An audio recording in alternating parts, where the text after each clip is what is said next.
Is this an inquisition or is this an interview? It is an interview, and I'm asking, because for the sake of Nigerians who are watching at home, they need to get the point one after the other. And there's a reason why we need to take it one up. Go ahead first. That's if you allow me to make the point. Go ahead, Mr. Onovo. The first thing is that this budget of 6 trillion, in simple terms of numbers, is the highest we have ever had since independence. And you are claiming we don't have revenue. And you don't see any paradox that when you don't have revenue is when you have the highest budget figure. You have not seen any paradox. Please, these things are simple. It's not because I belong to the opposition. I didn't write the budget. You heard about padding. What did you not hear of? You heard about stealing budget. You heard about missing budget. You heard about revision of the budget. You heard about representation of the budget. What have you heard? Which scandal have you not heard in these 11 months? So don't say that. It is very simple. We are here to play our role. You have invited us. Thank you very much. Let us play our role. This is what is wrong with that budget. If you're talking about a way forward is the first thing. If you must borrow for either development or for projects that can pay off the debt. That is the first universal macroeconomic principle on debt management. Now, you invert it in a very perverse manner. And then you borrow about 40% and you allocate only 30% to capital projects. The difference, you are plugging to the same recurrent that even your own Oshomole has advised you to cut down. Is Oshomole in opposition? Why can't we accept basic universal truth and principles? Why must everything be colored with politics? Do I want Nigeria to make progress? Definitely, much more than you do. From the details of the 2015 and 2016 budget, is there a reduction in the recurrent expenditure? You can claim that there is a reduction in the percentage, but in the numbers there is none. There's an increase in the numbers.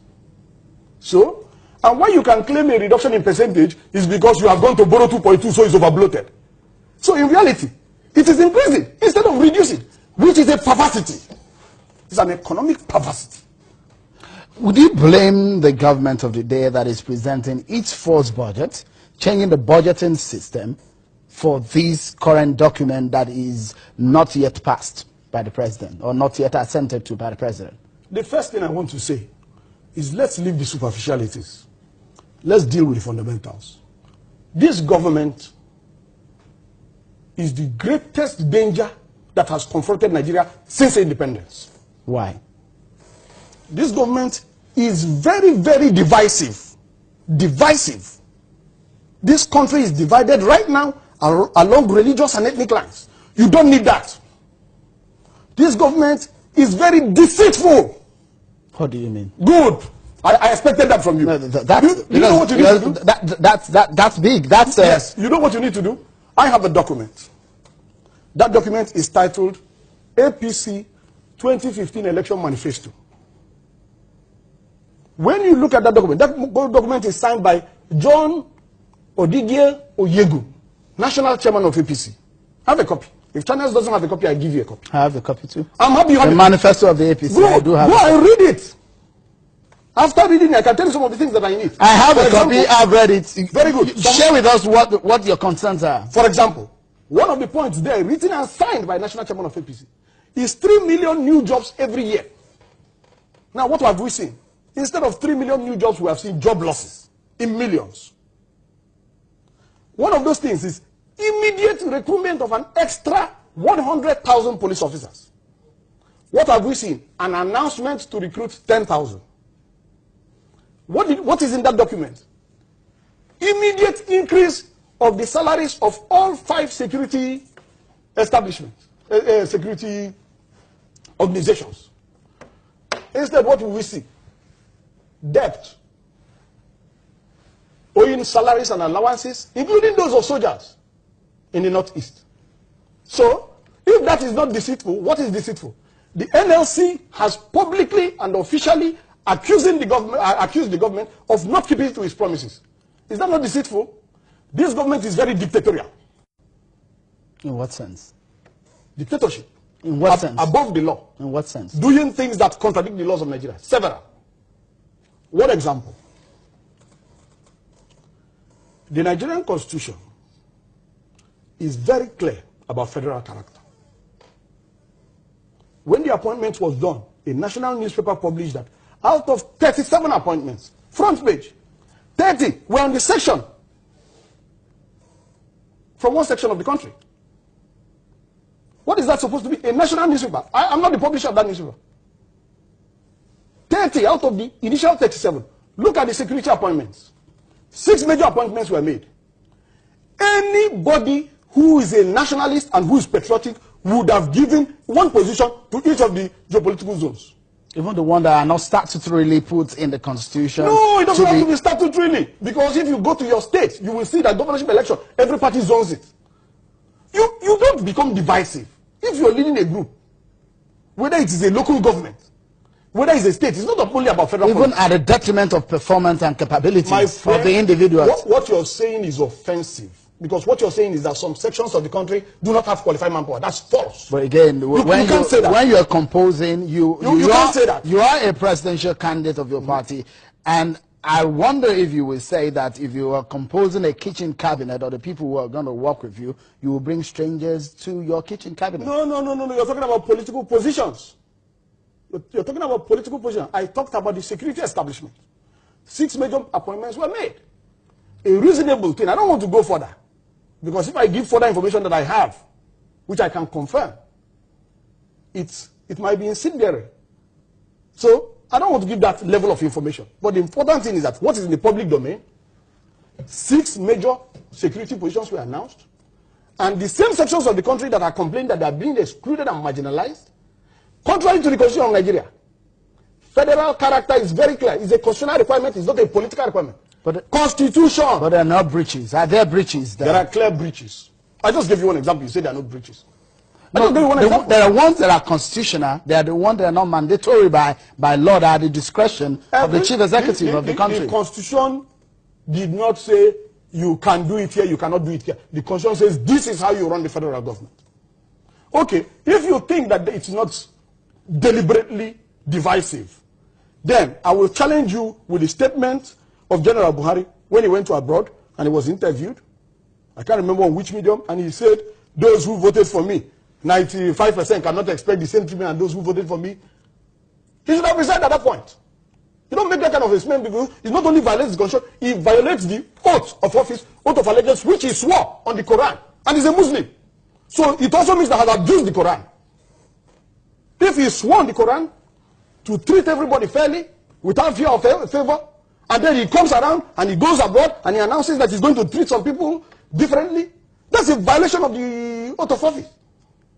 And you want us to clap for him? Mr. Onovo, we are not going to clap for him. The APC, part of the agenda, part of the promises that was made by the presidential candidate then, and with the president now, Muhammadu Buhari, was that it was going to fight corruption. Yes. A lot of people have said, praised how the corruption fight is gone. How would you appraise it?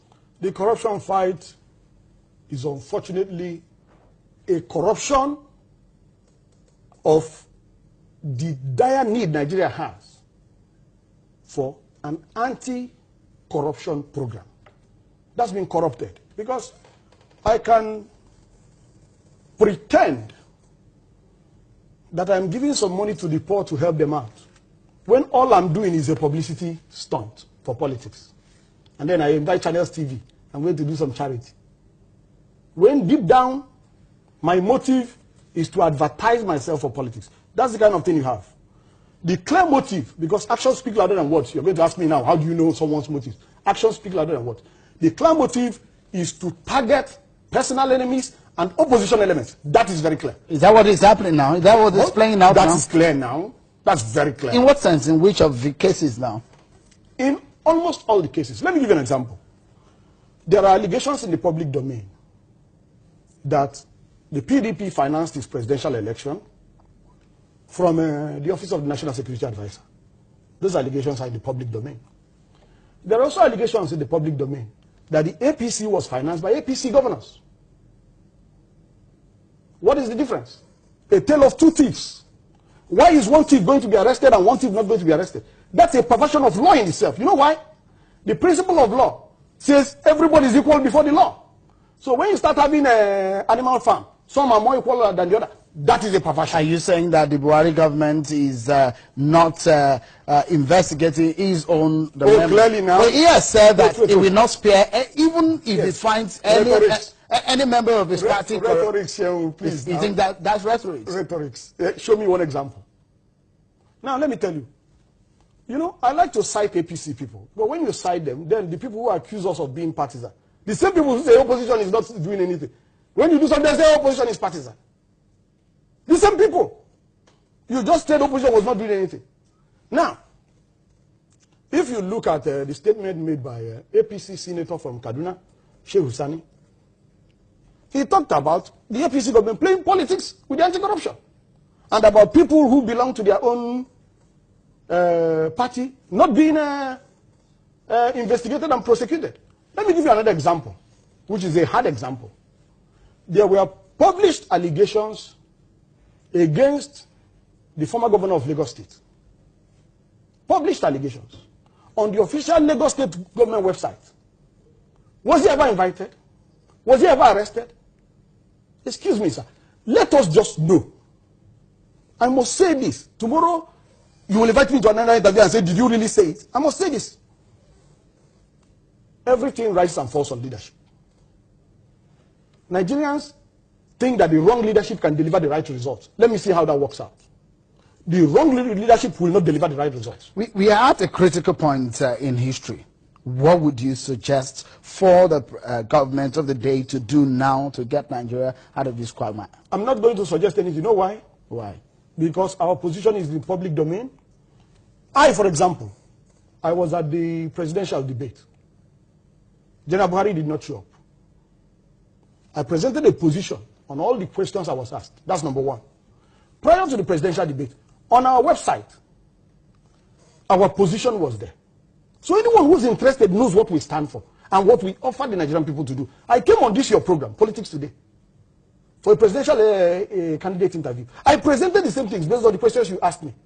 So anybody who's interested... So you are not ready to tell Nigerians. Hold on. Because Nigerians are the ones that, I mean... You're not listening. What I'm telling you... I understand what you're saying, that you have made your positions known. But again, Nigerians want to be reminded about those positions. On which of the issues? Several issues. That's what I'm saying. Okay, majorly you touched on the issue of leadership, corruption fight. Issue. What would you suggest as a solution, a way forward? You know, also, I am aware that the leadership of the National Conscience Party went to General Buhari after he was inaugurated and advised him on what to do.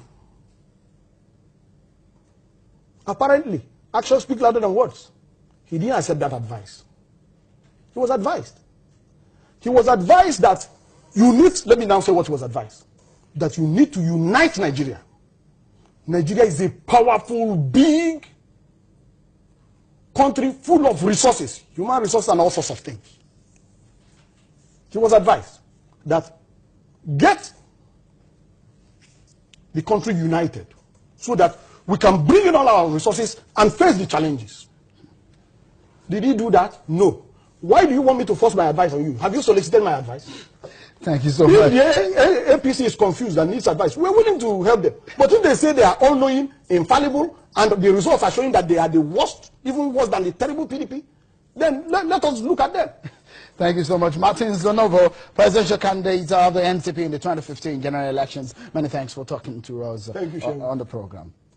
Next on the program, the APC may have gotten victory on the change mantra, but it appears Nigerians are getting impatient with the delivery on its agenda. Is the APC change agenda still alive?